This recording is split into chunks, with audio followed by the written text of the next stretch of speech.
کوئی مصیبت نازل نہیں ہوتی مگر اللہ کے حکم سے، اور جو شخص اللہ پر ایمان لاتا ہے وہ اس کے دل کو ہدایت دیتا ہے، اور اللہ ہر چیز سے باخبر ہے۔ اور اللہ کی اطاعت کرو اور اس کے رسول کی اطاعت کرو، بس اگر تم منہ پھیر لوگے تو ہمارے پیغمبر کے ذمے تو صرف پیغام کا کھول کھول کر پہنچا دینا ہے۔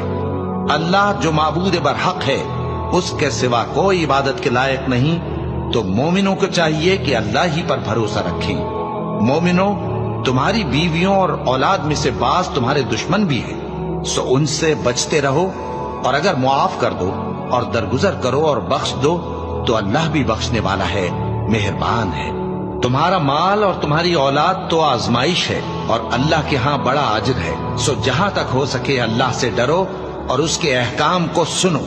اور اس کے فرمانبردار رہو اور اس کی راہ میں خرچ کرو، یہ تمہارے